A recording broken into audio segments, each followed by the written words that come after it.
नमस्कार मित्रांनो, big boss Marathi season 6 ला नुकतीच सुरुवात झाली आणि सुरुवातीच्या पहिल्याच आठवड्यात बिग बॉसच्या घरातील आलेल्या कंटेस्टंटनी अक्षरशः बिग बॉसच्या घरामध्ये प्रचंड राडा केला.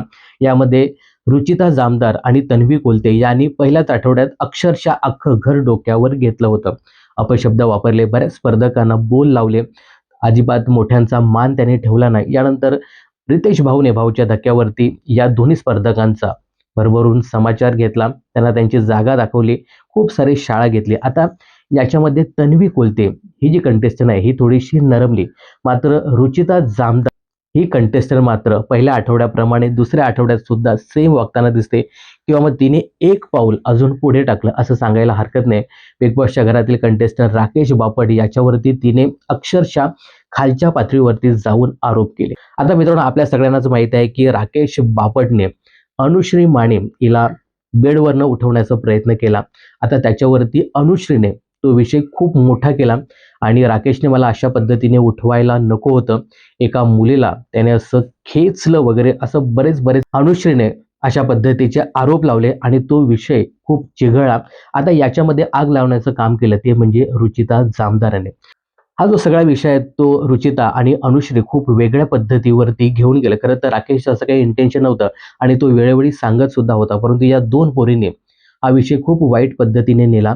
बिग बॉसच्या घरातील इतर सदस्यांनी देखील या दोघींना समजवण्याचा प्रयत्न केला, परंतु या दोघी अजिबात ऐकत नव्हत्या. आणि या सगळ्यामुळे आता काय झालंय की या दोघींवरती प्रचंड प्रमाणात टीका होताना दिसते. आणि आपल्या सगळ्यांनाच माहित आहे की राकेशचं अशा प्रकारे कुठलंही इंटेन्शन नव्हतं किंवा उद्देश नव्हता, परंतु या दोघी दिसण्यासाठी, फुटेजसाठी हे सगळं करतायत हे सगळ्यांनाच माहित आहे. आता याचा फायदा राकेशला मोठ्या प्रमाणात होताना दिसतोय आणि या दोघींना याचा तोटा मोठ्या प्रमाणात होताना दिसतोय. यांना अजून कल्पना नाही की बिग बॉसच्या घराबाहेर हे सगळं कशा पद्धतीने गेलंय किंवा जाते. या सगळ्यामुळे आहे ना, राकेशला मोठ्या प्रमाणात सिंपती मिळते, त्याला मोठ्या प्रमाणात प्रेक्षकांचा सपोर्ट मिळतोय. हॅशटॅग सध्या त्याच्या नावाने ट्रेंडिंगला आले.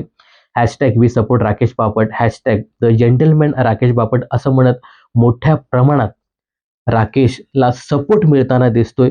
जो राकेश बापट पूर्ण एक आठवडा बॅकफुटला होता, या दोघींमुळे तो फ्रंट फुटला आलेला आहे आणि खरंच तगडा तगडा मोठ्या प्रमाणात सपोर्ट मिळताना दिसतोय. आणि नक्कीच हे जे काही दोघींचं वागणं आहे ते राकेशच्या पथ्यावर पडलंय असं सांगायला हरकत नाही. आता राकेशला तर नक्कीच सपोर्ट मिळतोय.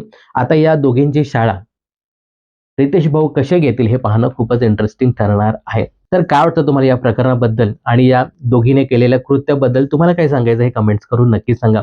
आणि यामध्ये राकेशच्या पाठी तुम्ही उभे आहात का? राकेशला तुमचा सपोर्ट आहे का? हे सुद्धा कमेंट्स करायला विसरू नका. बिग बॉस आणि मनोरंजन क्षेत्रातील अशाच फिल्मी अपडेट जाणून घेण्यासाठी चॅनल जर सबस्क्राईब केलं नसेल तर जरूर सबस्क्राईब करा.